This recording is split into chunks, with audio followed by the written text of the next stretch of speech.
a inteligência divina cuida de todo o assunto, sem que nos interponhamos com nossas crenças.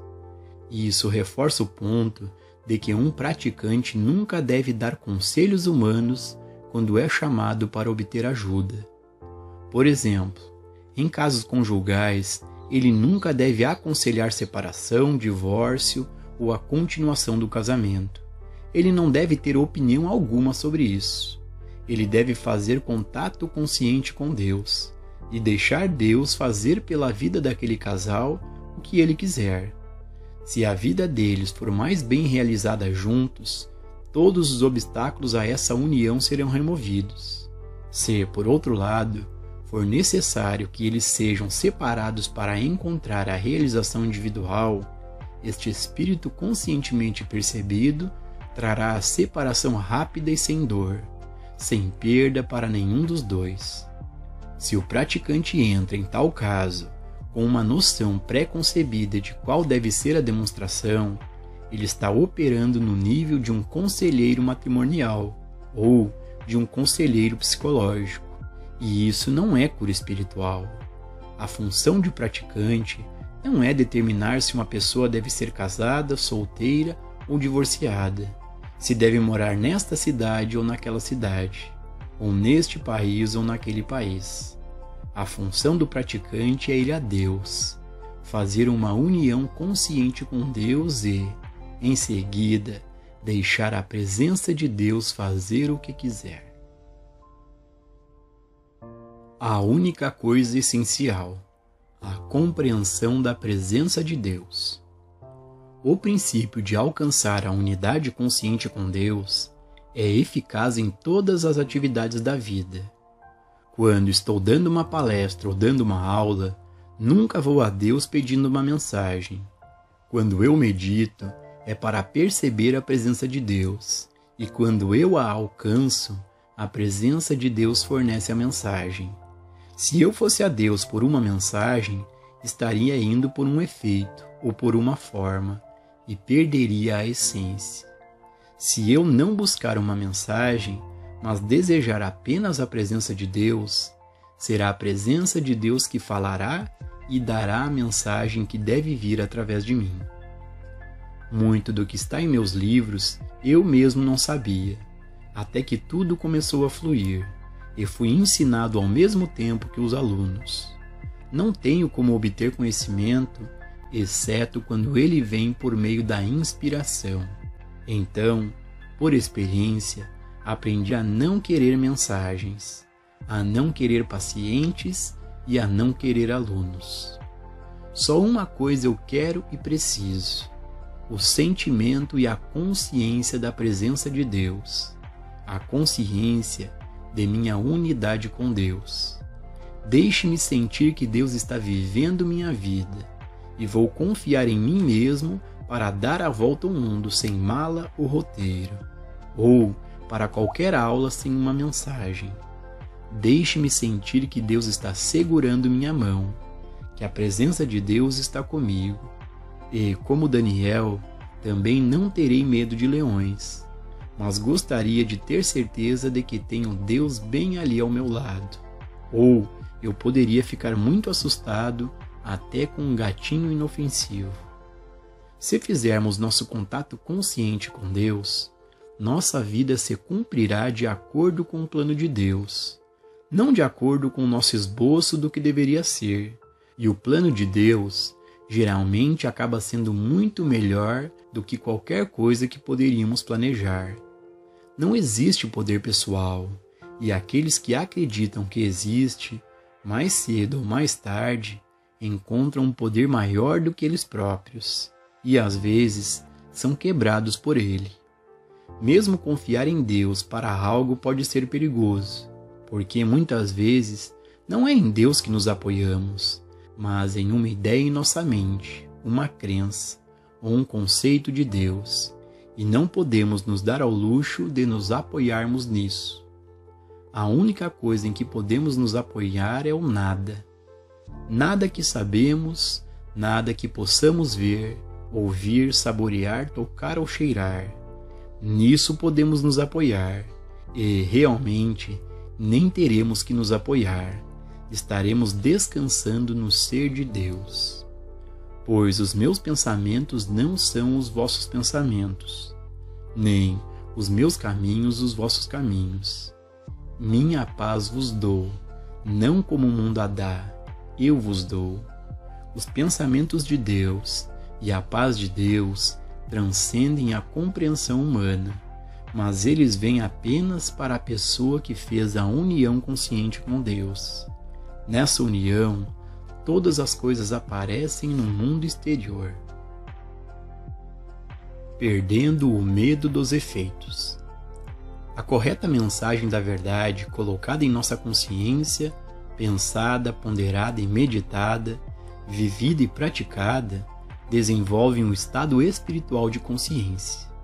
Podemos ver como essa prática se torna consciência realizada se tomarmos a premissa básica de que não há poder na forma ou efeito e trabalharmos com isso.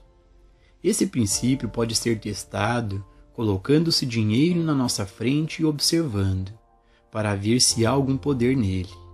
Imediatamente, observamos que ele permanece onde o colocamos, e lá ficará para todo sempre e sempre, simplesmente morto. Não tem poder, não pode sair e comprar nem mesmo uma xícara de café, não pode atrair interesse, não pode se multiplicar, não pode vir para mim e não pode ir para você. No minuto em que isso for percebido, podemos relaxar e desistir de lutar por isso. Vale a pena lutar por algo tão morto quanto este pedaço de metal ou papel diante de nós? O poder não está no dinheiro. O poder está no suprimento. O Espírito invisível de Deus, a inteligência ou amor que está dentro de nós. Esse Espírito de Deus atrai a forma de suprimento para nós. Isso nos manterá, e o Espírito de Deus dentro de nós fará uso dele de maneira inteligente e amorosa. Agora, podemos usar o dinheiro como ferramenta ou instrumento, porque a inteligência que trouxe até nós é a inteligência que sabe o que fazer com ele e pode gastá-lo ou investi-lo. Não é pelo dinheiro que vale a pena lutar, é a sabedoria espiritual que o traz até nós que vale a pena ser conquistada. O dinheiro é um instrumento ou forma de oferta, é a expressão externa da oferta, mas não é o suprimento. Sempre que pensarmos em precisar de dinheiro, comida, roupas ou moradia, devemos nos lembrar que isso não é suprimento. Essa é a forma de suprimento, mas o suprimento em si é infinito e onipresente, porque Deus é suprimento, Deus é infinito, Deus é onipresente, e onde quer que eu esteja, Deus está, portanto, tenho provisão infinita. Repetir ou ler isso não fará com que aconteça. Só se tornará consciência realizada se refletirmos sobre isso, pensarmos sobre isso, se a cada dia continuarmos a nos lembrar que temos suprimento, e se, a cada dia, a ideia de que dinheiro é poder se tornar cada vez mais morta para nós. Não precisamos nem orar por suprimento. Todo o reino de Deus está estabelecido em nós, e mesmo Deus não pode retê-lo ou tirá-lo de nós, porque o infinito é a medida de nosso suprimento. Gradualmente, nossa consciência muda de uma forma que confia no dinheiro para uma que tem uma compreensão da onipresença do suprimento, e assim desenvolvemos a consciência espiritual do suprimento. Pode levar uma semana, um mês ou um ano, antes que isso seja completamente alcançado. Não demorará muito, entretanto, para começar. Em pouco tempo, descobriremos que estamos perdendo nosso medo da escassez. Nosso medo e nosso amor pelo dinheiro estão diminuindo, porque agora começamos a ver que, por si só, o dinheiro está morto. É apenas uma forma para ser usada. Isso muda a nossa consciência. Perdendo o sentido material do corpo. Na área da saúde também, A harmonia depende de nossa demonstração de Deus.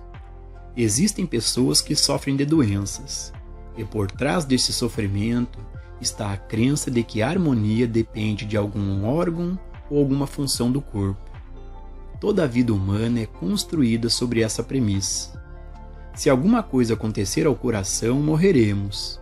Se alguma coisa acontecer com a digestão ou eliminação, ficaremos doentes. Temos que reverter isso.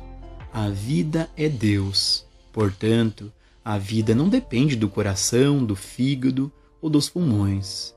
Coração, fígado e pulmões dependem da vida. É a vida que bate o coração. É a vida que ativa o fígado, a digestão, a eliminação e os músculos. Não é o corpo que move a vida. É a vida que move o corpo. E nós somos a vida.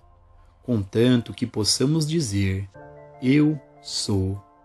Nós existimos, temos vida, e essa vida governa o corpo. Ao sustentarmos isso, perdemos a consciência materialista do corpo como governante da vida, e alcançamos a consciência espiritual da vida governando o corpo. O homem não viverá só de pão. O homem não viverá pela forma ou efeito, seja pão de padeiro ou carne de açougueiro, ou a forma que chamamos de coração, fígado ou pulmões. O homem não viverá por efeito, mas de toda palavra que sai da boca de Deus. Quando percebemos que a palavra de Deus é a nossa vida, a vida de nosso ser e do nosso corpo, toda a nossa consciência começa a mudar e deixamos de temer os órgãos e funções do corpo. Por meio dessa prática, uma nova consciência está sendo desenvolvida. Liberando o desejo.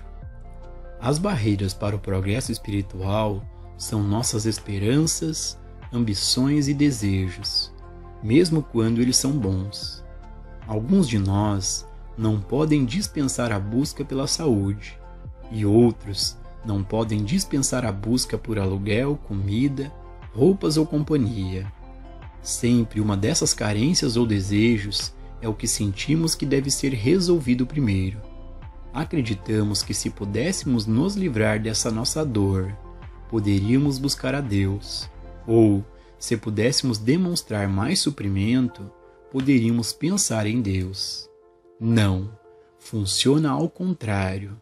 Se pensarmos em Deus primeiro, teremos todas essas outras coisas. O homem cujo fôlego está nas narinas deve sempre desejar coisas, condições ou pessoas, e, portanto, nunca é livre para buscar o reino de Deus e sua justiça. Podemos desejar que nos seja dado um pensamento para fazer o trabalho de cura, mas isso é um efeito.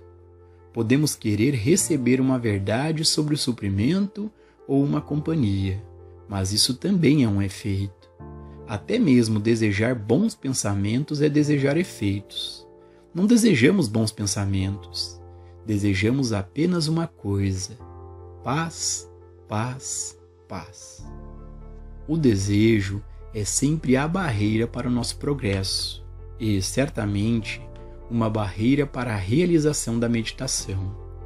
Quando chegamos a um ponto onde não há nada a ganhar com a meditação, onde não entramos em meditação com nenhum propósito, mas apenas voltando-nos para dentro para ficarmos quietos, a meditação é fácil de alcançar. Somente quando colocamos em nossa meditação nosso desejo por algo, e esse desejo é um desejo por um efeito, é que a quietude interior e a paz da meditação nos escapam. Trabalhar com os princípios que constituem a mensagem da verdade desenvolve o espírito ou a consciência da verdade. Por fim, estamos vivendo na consciência de Cristo, onde é muito fácil meditar, porque não temos ódio, medo, nem amor por nada do reino externo.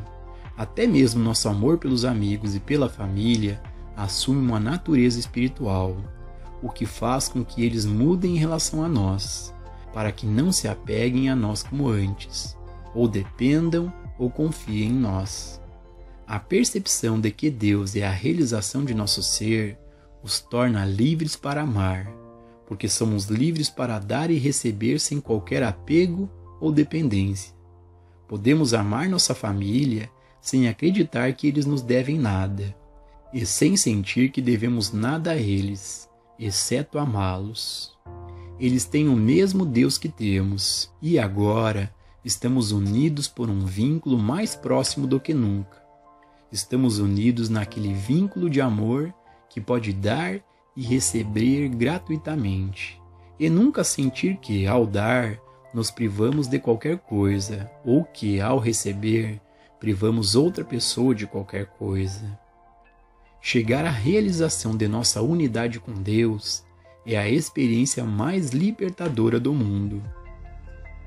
Mas chegamos a isso praticando e mantendo essa verdade até que, gradualmente, toda a nossa consciência mude. Quando isso acontece e este mundo se torna morto para nós, ganhamos o mundo inteiro. Então tudo é nosso, cada pedaço dele. Foi apenas o desejo que o manteve afastado. Agora não há nada a conquistar, nada a ganhar, nada a lutar. Tudo já é. O Senhor já é nosso pastor, não porque o merecemos, ou conquistamos ou porque somos dignos, não porque vamos fazer alguma coisa, mas apenas porque o Senhor é nosso pastor e nada nos faltará. Ganhe a percepção consciente da presença e do poder de Deus dentro de seu próprio ser, independentemente do nome ou da natureza do problema ou necessidade. Não tente resolvê-lo no nível do problema. Não tente resolver o suprimento como suprimento. Não tente resolver as relações familiares como relações familiares. Abandone todos os pensamentos sobre essas coisas. Volte-se para dentro até que você realmente encontre aquele lugar dentro de seu ser que lhe dá a resposta de Deus. Então seus problemas serão resolvidos. Depois de ter tocado o Cristo em seu próprio ser, você tocou a fonte da vida mais abundante. Unidade consciente com Deus. Isso constitui unidade consciente com todo ser espiritual e com toda ideia espiritual. Nota de gabinete. Foi em 1947 que foi publicada a primeira edição do Caminho Infinito. Está hoje em sua 11ª edição. Desde então, ele e muitos outros escritos do Caminho Infinito viajaram pelo mundo em edições americanas e britânicas, e algumas em alemão, holandês, francês e japonês. 15 anos atrás, eu era o único estudante do Caminho Infinito no mundo. E agora vejo o que Deus fez ao redor do globo. Somente Deus poderia produzir tal milagre. Está ficando cada vez mais claro para mim que Deus está permeando a consciência humana com sua presença e sua graça. Cada um de nós, como estudante do Caminho Infinito, é seu amor e sua vida em ação. Vivo, não mais eu. Cristo vive em mim. Cada um de nós deve perceber que a verdade está vivendo em nós para o seu propósito. Não me escolhestes, mas eu escolhi a vós. Nem você, nem eu escolhemos este caminho, mas fomos escolhidos para que a graça de Deus se torne visível na terra através de nós. Através de nós, o plano de Deus está sendo revelado e sua vontade está sendo feita na terra como no céu.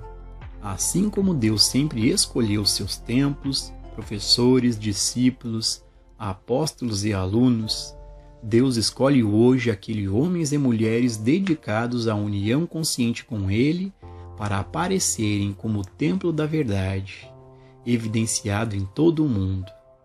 Aqueles que permanecem em meditação experimentam sua presença e assim liberam na consciência sua graça e paz.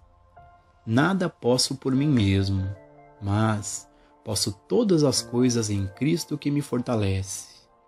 A menos que sejamos escolhidos por Deus, não podemos cumprir sua missão, e somos escolhidos quando sentimos seu Espírito dentro de nós.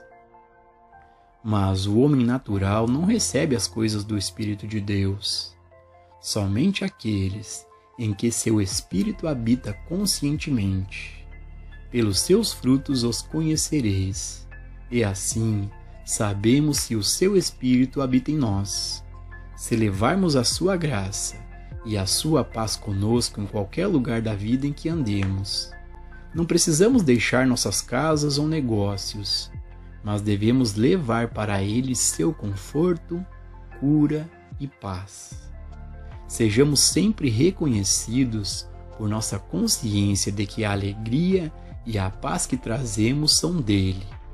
Se eu testifico de mim mesmo, o meu testemunho não é verdadeiro.